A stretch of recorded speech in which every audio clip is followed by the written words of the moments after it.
YouTube. What's the big old deal, man? This is y'all favorite hood partner, Big NINABOY. We back cracking with another one.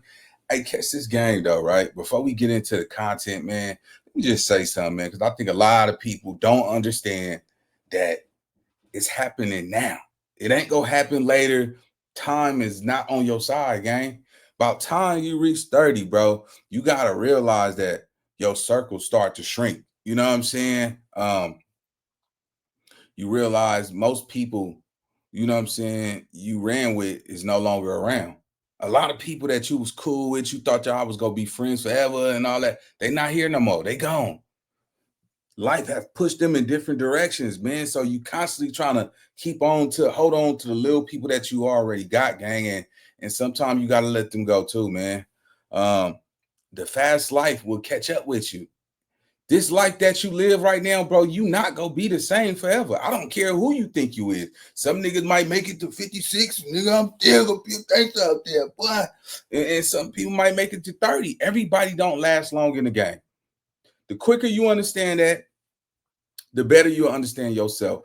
We all have our time on this earth. Our journeys are different. And see, most people, they want you to stay the same. They want you to be exactly what they want you to be so you can, you know, feel accepted by their presence. You know, most time people who got shit going on, chosen ones, they always come down and try to be cool with people that they know that they smarter, not even better, but just, you know, have a different direction. You know what I'm saying? By the time you reach 30, bro, you start to realize like fake love is exposed. You know what I'm saying? Your day one homie start looking like competition to you. Yeah, nigga, what? Some of your day ones will start looking like competition to you because your life went this way. You doing good in life. Sometimes niggas will find any reason to fall out with you. Niggas will find reasons to fall out with you because whatever reasons. Money will separate you from people, your family members, your closest friends, because they feel like shit, nigga, you got this money, man. Hey, I know what you should be doing. You should be giving me half of that motherfucker. You should be breaking bread with me, knowing that they ain't help you get nowhere. They barely even fuck with you, but they want some of your money though. So you got to grow up. You got to realize, man, I think this is a turning point for Lil Woody. So let's get into it. Shout out to Sadie Nash, man. Lil Woody is actually, he's exposing his real self. The killer that we used to hear about, this is the Lil Woody that was behind the killer. Let's get it. 5, 4, 3, 2, let go. The truth, no, I'm not okay after everything a nigga been through. My intentions have never been flawed. Even when I knew stuff, I held my composure and carried it around like it was nothing. The truth, no, I'm not okay after everything a nigga been through. My intentions have never been flawed. Even when I knew stuff, I held my composure and carried it around like it was nothing. Niggas hurt my family for me having y'all backs because your mother and sister matter to me. I made sure they slept well at nights. You talking about snitching when the world seen the effort a nigga put into get y'all here, knowing you didn't deserve it, nigga. I put you first, and when I needed you, you was hiding. And my nigga Boo stepped up and saved me from y'all cowards. Pardon the water. But hey, you want to win this or win this? Just stay to the very end and you can win one for free, my friend. Lil Woody. Y'all heard that part in the beginning, but there was an interview that went unrecognizable and unnoticed. And I ain't gonna lie, I'm glad he had to say something because this right here is kind of telling. When I looked at it and I seen everybody with their phones out, I was just like, wow. Wow, you feel what I'm saying? That's what today came to. And nobody called for help. I seen the look in the police eyes. They had more sympathy for me than whoever had their phones in their hand. Well, it's an accident that left, involving a dirt bike that left musician Lil Woody lying in the middle. All right, so this is what I gotta say. I commend Lil Woody, man, for finding his truth in life. Because at the end of the day, man, it's not hard being one of the most hardest things to be is be a gangster in these streets, bro. It's the hardest thing because you don't get to be who you want to be. You can't be the nigga who like to read novels and philosophers and shit, Niccolo Machiavelli, just all this crazy ass shit. You got to be a gangster in the streets, nigga. You got to be on that corner with that chopstick, that mop stick, where the street cleans something up, man. You know what I'm saying? And you don't get a chance to really be whatever this world can bring to you. This world is so big, opportunity is so big, man. And seeing Lil Woody, you can hear the emotions coming out of his heart now. You feel me? They didn't have sympathy, bro. You was talking about killing niggas, shooting up drive-bys and all that, bro.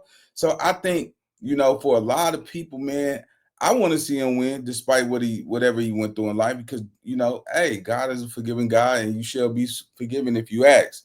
But, man, this game is Gabbo. The game ain't based off of sympathy, man. Look, bro, you're not going to get that, man. I think he has a powerful message. But at the same time, bro, you told and then you cleared it up. But then again, who's to say the other niggas wasn't telling? So that's why I say it's 50-50 with me and Lil Woody, man. You know what I'm saying? What he did was absolutely wrong. Anybody that would take the stand is a coward. You know what I'm saying? But the world is changing. Y'all accepting that. Y'all reshaping the rules and so yeah, man. It ain't stopped everybody else from looking at Woody, supporting Woody, man. So I'm gonna react to the content. But yeah, man, it just seemed like Woody getting softer. You know what I'm saying? Because of what he been through. And when you getting money and you not in the field no more, it will change you, nigga. You're not gonna have that killer instincts, because nigga, that killer instincts, you gotta be in the jungle for it. You know what I'm saying? That killer instinct, nigga, some shit. You go 10, 20 years, nigga be like, shit, nigga, I'm always gonna have that killer instinct. A motherfucking cat jump from under the car. Oh, shit. He'll give you that shit. I was about to pop that nigga. It was a pussy cat, little bitch. But nah, man, you will lose it, man. That's why they say use it or lose it. You know what I'm saying? Because you just imagine you live in a nice community. You don't have to hear gun violence, shootouts, drive-bys. That killer instinct will turn off automatically. You know what I'm saying? Because it's like a car, nigga. Put. When it's driving so much, it get tired. Like, I can finally breathe now. So yeah, you will lose that shit. But nah, man, it's just interesting to see Lil Woody, go through what he go through, and a lot of people will go through something like this. Just keep living, underestimating time, man. You'll see. Let's go. Of the street until someone came and picked him off the ground. The musician, who gained notoriety during the YSL RICO case in Fulton County last year, survived with stitches and has a lot of pain. Now the artist says he won't make music anymore because of the state of the industry. He sat down with Fox 5's Judea Murray to explain why and discuss what he learned from testifying during the Young Thug trial. No offense, but if you're paying more than $30 a month on car insurance, you're getting ripped off. Got From taking the stand in the YSL trial to silly dances on TikTok, rapper Lil Woody has grown his following since 2024 to over 1 million people. But one thing you won't see the rapper doing anytime soon, making new music. 100K, hit the club, I threw a dub up.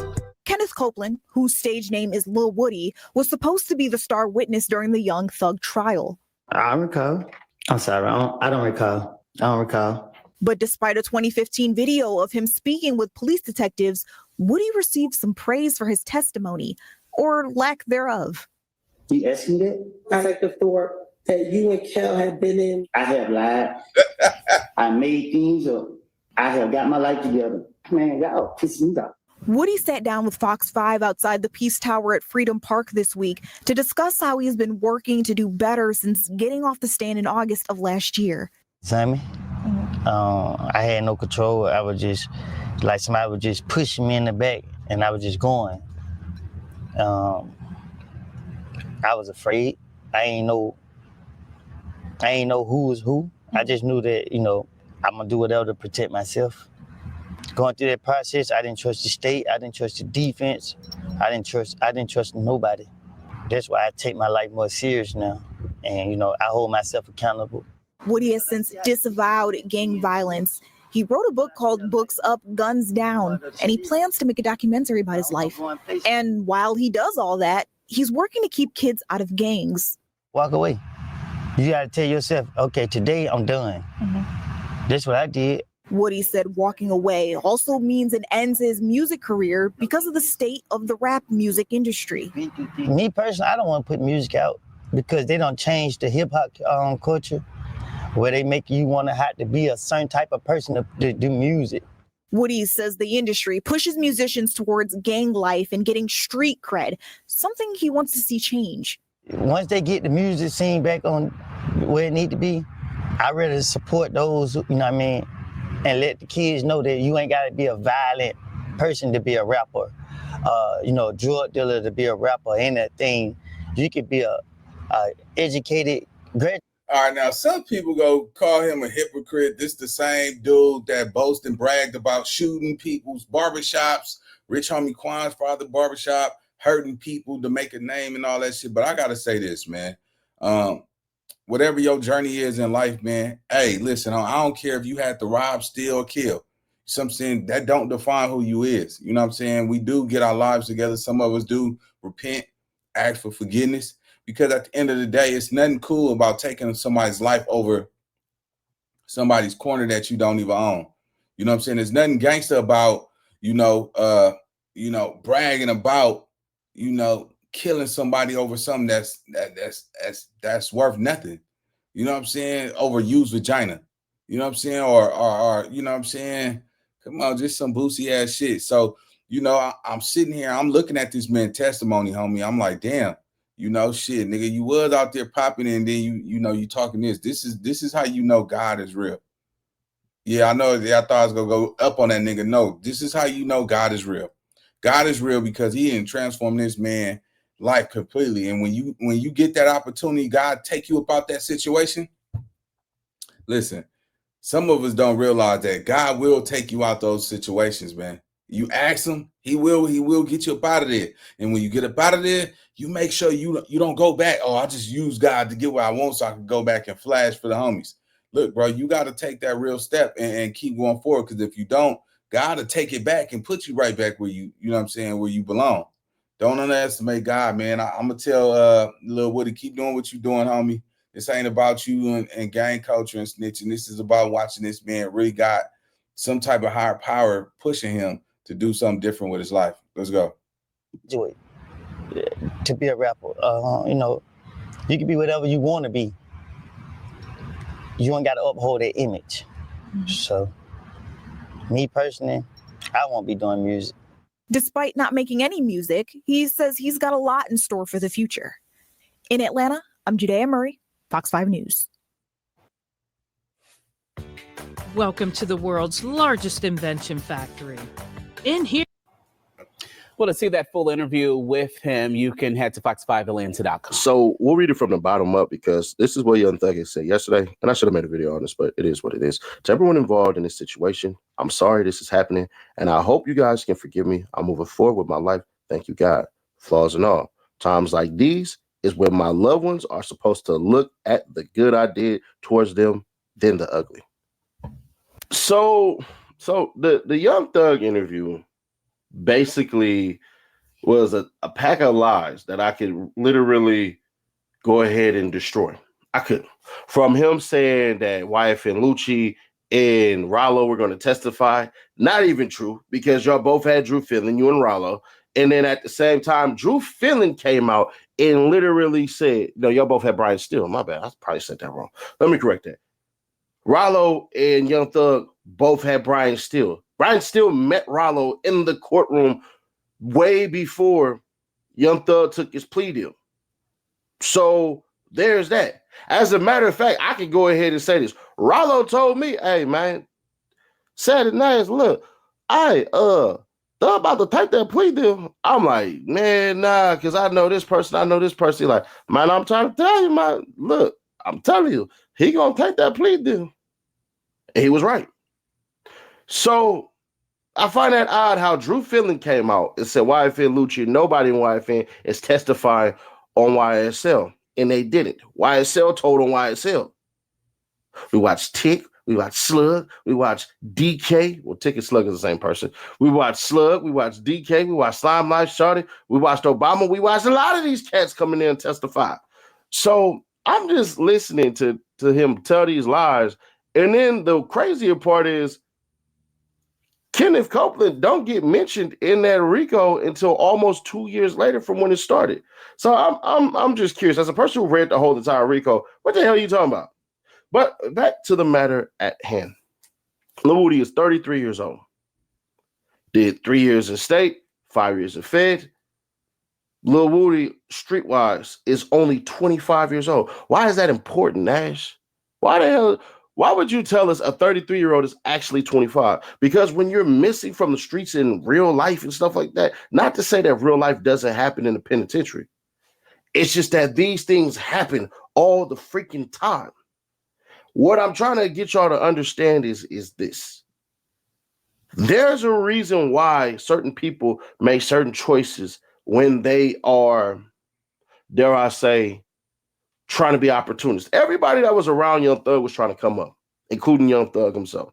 Young Thug surrounded himself with people who had no structure. And some of y'all are like, oh, Ceddy Nash, I thought you had Young Thug. I don't hate Young Thug. I don't, whatever the heck. I still support Young Thug musically. But personally, we had a divide because they tried to take me out, and I'm just better at it than they are.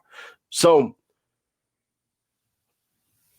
the reason why you know it's no structure is because if Young Thug was smart, everybody that hit that interrogation room would have already knew to have their lawyer ready. I got a lawyer on standby. I got his card in my pocket just in case some BS happened. And he's connected to a couple of lawyers in some states that I go to. So I don't go anywhere without that card on me. Why is that important? Because had they actually operated like a RICO, like a mob, like the state tried to portray, they would have had a quote unquote mob lawyer or mob lawyers. That's how that goes. Everybody can't afford a dog on Brian Steele. Just gonna be fair, square, obvious, and honest. Everybody can't do that. So when you hear somebody like Lil Woody come out and say what he said, and he's catching a lot of flack for it, consider his life experience. When you are a person who has the most influence over individuals, some people will try to appease you.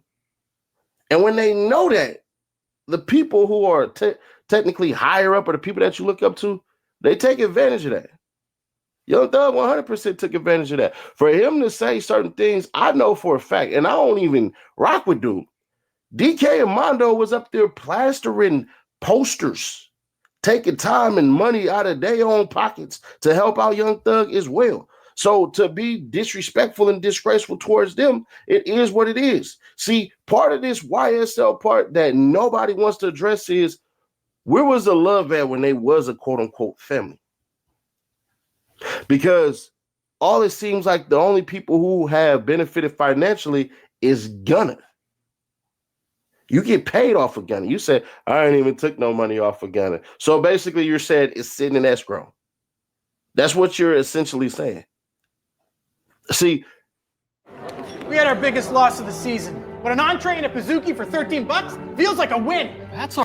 People who want to believe Young Thug, believe half of what you hear, because he has to spin it in a way that makes him look like the figure of empathy, the figure of giving. And in certain instances, yeah, it's right. He did used to have a bunch of keys and cats used to drive his car and all of that stuff and everything. That's true. But also at the same time, those cats were willing to do anything had you asked. He didn't ask anybody. I'm not saying he did that. Those cats would have did anything. They believed in you. And then it's even funnier because why he said he tried to squash this stuff with Nut and, you know, it's all about this and all, man, we know that's cap. We know that's a lie. And then if you and Nut was so cool, bro, then why the hell did, as soon as he died, why did you leave and then leave Kenneth Copeland if you was looking out for him? Don't understand that part. But hey, it is what it is. Lil Woody shared on his YouTube that, bro, as soon as he got shot at, the first person to call him was Young Thug. Y'all remember that scene in Scarface where the dudes shot at Tony in the club, and then Tony tell his homeboy, hey, I want you to call at this specific time. I can't remember the time, but he was like, this specific time. So they go there, they go to Frank's office, and Tony's sitting there. He turned on the light. Tony got shot. He didn't go to the hospital. Kind of crazy. Has his arm in the sling, has a gun. Then you see Frank come up, and Frank is basically like, oh, you all right? You okay? All right, and we gonna leave it right there, man. Y'all drop your opinions in the comment section. Let me know what y'all think. Till then, I'm gonna see y'all on the next video. Like, comment, subscribe, man. Let's run it up, though. Let's get it.